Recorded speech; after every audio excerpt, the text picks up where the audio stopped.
Hello students, कैसे हैं आप सभी। आज हम बात करेंगे वर्ग संघर्ष पर मार्क्स के विचार। अब जो है, हमें वर्ग संघर्ष पर मार्क्स के विचारों को जानने से पहले थोड़ा सा हमें ये देखना पड़ेगा कि वर्ग क्या होते हैं। वर्ग जो है अंग्रेजी भाषा का क्लास शब्द का एक हिंदी रूपांतरण है, जो कि लैटिन भाषा के क्लासिस शब्द से बना है और जिसका अभिप्राय होता है अ डिवीज़न ऑफ द पीपल, मतलब व्यक्तियों की श्रेणी। ठीक है। अब जो है हम बात करते हैं कि वर्ग होते क्या हैं। देखिए, हम सिंपल से, यदि आप समाजशास्त्र के विद्यार्थी रहे हैं तो हमें वर्गों के बारे में बताया जाता है कि जन्म पर आधारित जो होते हैं वो जाति व्यवस्था होती है, और वर्ग जो है जन्म के अतिरिक्त किसी भी अन्य आधार पर सामाजिक समूहों का जब निर्माण होता है तो हम उसको वर्ग कहते हैं। मतलब कहने का ये है कि सामाजिक वर्गों का निर्माण उन व्यक्तियों द्वारा होता है जिन्हें लगभग समान मात्रा में शक्ति, सुविधाएं और सम्मान मिला होता है। ठीक है। अब वर्ग का जो आधार है हमारा शिक्षा भी हो सकता है, बौद्धिक स्तर भी हो सकता है, सामाजिक स्थिति, आय, संपत्ति, ये सब हमारे वर्गों के आधार हो सकते हैं। जैसे मान लीजिए शिक्षा के आधार पर हम वर्ग कहें तो एक होगा शिक्षित समूह और एक होगा अशिक्षित समूह। ठीक है। अगर हम आय के आधार पर करेंगे वर्ग तो आय के आधार पर कौन सा वर्ग होगा? उच्च वर्ग, निम्न वर्ग, या आजकल जैसे एक मध्यम वर्ग भी है। तो मतलब इनके आधार होते हैं। अब वर्ग के ऊपर यदि हम बात करें तो ऑगबर्न जो है, इनकी एक पुस्तक है ए हैंडबुक ऑफ सोशियोलॉजी, उसके अंदर जो है इन्होंने एक वर्ग की परिभाषा दी है, वो मैं आपके साथ शेयर कर रही हूँ कि एक सामाजिक वर्ग ऐसे व्यक्तियों का योग होता है जिनकी एक दिए हुए समाज में अनिवार्य रूप से समान स्थिति होती है। ठीक है। तो अब हम बात करते हैं मार्क्स ने वर्गों का क्या आधार मानना है। जैसा कि आपको पता है कि मार्क्स जो है वो धर्म को कभी नहीं मानते थे और उन्होंने धर्म को अफीम की संज्ञा दी है। तो वैसे ही उन्होंने कहा है कि वर्ग के जो हैं वो आर्थिक उतार चढ़ाव होते हैं, मतलब अर्थव्यवस्था के आधार पर जो वर्ग बनते हैं वो वर्ग कहलाते हैं। वर्ग की परिभाषा देते हुए मार्क्स ने ये भी कहा है कि सामाजिक वर्ग ऐतिहासिक परिवर्तन की इकाइयों तथा आर्थिक व्यवस्था द्वारा समाज में निर्मित श्रेणियां दोनों ही होती हैं। मार्क्स ने जो है वर्ग के बारे में बताया है, मार्क्स ने वर्ग की जो अवधारणा है वो दास कैपिटल, जो उनकी एक प्रसिद्ध ग्रंथ रहा है, उसमें भी कहा है।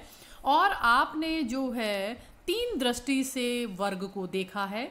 आर्थिक दृष्टि से, जिसमें क्या है, आय के स्रोतों के आधार पर आपने 2 वर्ग बताए हैं, जैसे पूंजीपति और श्रमिक वर्ग।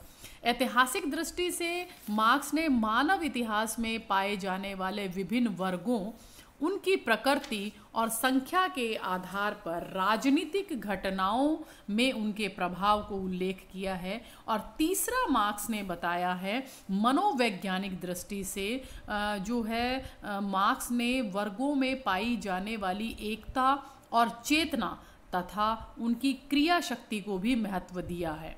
उन्होंने कहा है कि सर्वहारा वर्ग जो है, जिसको हम मजदूर वर्ग भी कहते हैं, एक क्रांतिकारी वर्ग है जो भविष्य में पूंजीवाद को समाप्त करके एक नए समाज की निर्माण करता है। ठीक है। अब हम बात करते हैं कि वर्ग संघर्ष की अवधारणा क्या है। मार्क्स का जो वर्ग संघर्ष की अवधारणा है वो बहुत ही इम्पॉर्टेंट अवधारणा है, और ये इसके अंदर जो है ये अवधारणा मार्क्स ने ऑगस्टिन थोरे से ली थी। और इसमें ये कहा है मार्क्स ने कि इतिहास के प्रत्येक युग में 2 विरोधी वर्ग रहे हैं। पहला शोषक वर्ग और दूसरा शोषित वर्ग। और ये दोनों ही वर्ग जो है वो परस्पर संघर्षरत रहते हैं और इनके संघर्ष से ही समाज की विकास की जो प्रक्रिया है वो आगे बढ़ती है।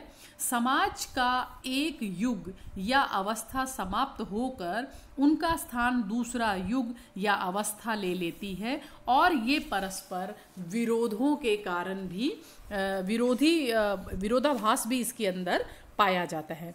मार्क्स ने उनकी एक प्रसिद्ध कृति रही है कम्युनिस्ट घोषणा पत्र, उसमें भी लिखा है कि अब तक का जो इतिहास है वो वर्ग संघर्ष का इतिहास रहा है। स्वतंत्र व्यक्ति तथा दास, कुलीन वर्ग तथा साधारण जनता, सामंत तथा अर्ध दास किसान, श्रेणीपति तथा दस्तकार या शोषक या शोषित, यूँ कह दीजिए कि मार्क्स ने वर्गों का जो आधार है वो कहीं न कहीं आर्थिक परिस्थितियों को ही बताया है।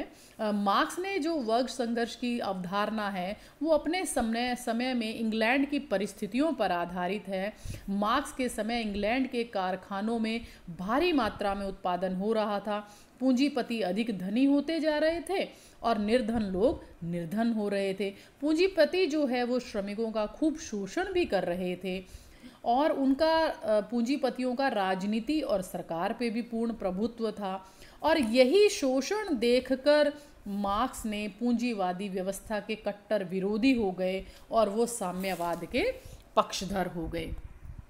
अब हम बात करेंगे कि संघर्ष का क्या तात्पर्य। मार्क्स ने अपने वर्ग संघर्ष को 3 बिंदुओं के सहारे दर्शाया है, जिसमें संघर्ष, पूंजीपति और सर्वहारा। अब हम बात करेंगे सबसे पहले संघर्ष की। संघर्ष क्या है? संघर्ष का तात्पर्य निरंतर युद्ध करने से नहीं है, इसका तात्पर्य है समाज में एक ऐसा वर्ग होता है जिसकी जब आवश्यकताओं की पूर्ति नहीं होती है तो वह असंतुष्ट रहता है और इस असंतोष को वह हड़ताल और असहयोग के रूप में प्रस्तुत करता है। जब यह असंतोष असहनीय हो जाता है तो वह क्रांति का रूप ले लेता है, जिसमें शोषक वर्ग जो है पराजित होता है और शोषित वर्ग की विजय होती है। दूसरा, आप देख रहे हैं कि ये पूंजीपति वर्ग दिया हुआ है यहाँ पर। अब ये पूंजीपति वर्ग क्या है? ये वो वर्ग होता है जिसका उत्पादन के साधनों पर, कल कारखानों पर, कच्चे माल पर, पूंजी पर और कार्य पर स्वामित्व होता है। यह शक्तिशाली वर्ग होता है, ऐश्वर्य संपन्न वर्ग होता है। उत्पादन पे, कीमत पे, वितरण पे, क्रय विक्रय सब की जो शक्तियाँ होती हैं वो इन लोगों के पास होती है, पूंजीपति के पास। अपने लाभ को बढ़ाने के लिए ये श्रमिक और उसके परिवार का शोषण भी करते हैं। कैसे शोषण करते हैं? उनको पैसा कम देंगे, उनकी मजदूरी कम कर देंगे और यह वर्ग जो है अतिरिक्त मूल्य को हड़पने वाला, यूँ कह दीजिए कि परजीवी होता है, जो सामाजिक आवश्यकताओं की पूर्ति के लिए नहीं वरन अपने लाभ के लिए उत्पादन करता है।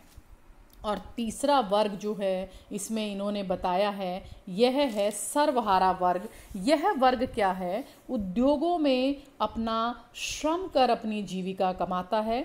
इनके पास उत्पादन के साधन नहीं होते हैं परंतु ये अपना श्रम बेचकर ही जीवन यापन करते हैं। यह वर्ग जो है वो पूंजीपति वर्ग, जिसे मार्क्स ने बुजुर्गा वर्ग भी कहा है, की दया पर निर्भर होते हैं और वो अपनी मजदूरी भी स्वयं निर्धारित नहीं कर सकते। ये सारे जो है वो पूंजीपति की इच्छा और बाजार के मूल्य पर ही तय होता है। तो ये वर्ग जो है यूँ कह दीजिए कि समाज का सबसे शोषित वर्ग है।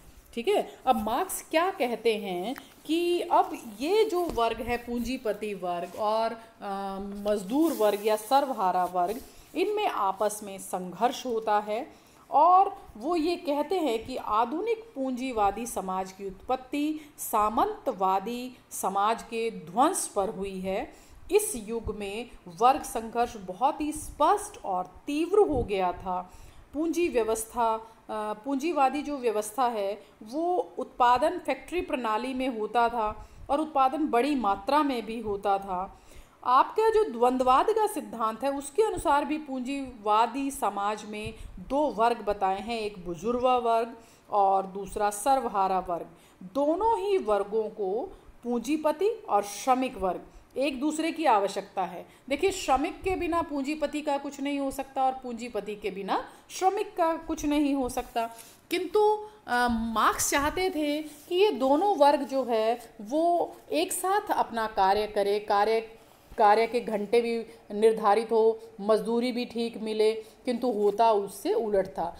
कार्य तो पूंजीपति ज़्यादा करवाता था और उसकी बजाय उसको पैसा जो है वो कम देता था। और यही कारण था कि वो जो है एक समय ऐसा आया कि जब उसने जो है क्रांति का रूप ले लिया। उनके जो असहयोग था या उनका जो असंतोष था उसने क्रांति का रूप ले लिया। तो पूंजीपति जो है जब क्रांति का रूप कर लिया तो पूंजीवाद का विनाश होना तो अवश्यंभावी था ही, क्योंकि पूंजीवाद में ही विनाश के बीज मौजूद रहते हैं। मार्क्स कहते हैं कि जिन शस्त्रों से बुजुर्गों ने सामंतवाद का अंत किया है वे ही शस्त्र अब संपत्तिशाली वर्ग के विरुद्ध प्रेरित हो रहे हैं। इस प्रकार मार्क्स के अनुसार पूंजीवाद की प्रकृति ही ऐसी है कि वह स्वयं अपनी कब्र खोदता है, या यूं कह दीजिए capitalism digs its on grave. ठीक है, ये जो है हम संघर्ष, वर्ग संघर्ष की अवधारणा थी मार्क्स की। आशा करती हूँ कि आपको ये समझ में आई होगी। इसका हम दूसरा भाग जो है उसमें करेंगे पूंजीवाद के विनाश के कारण, और मार्क्स के इस सिद्धांत की क्या आलोचना हुई है उस पर हम बात करेंगे। आज के लिए हम वर्ग संघर्ष को समझे हैं। आशा है आपको ये समझ में आया होगा। धन्यवाद।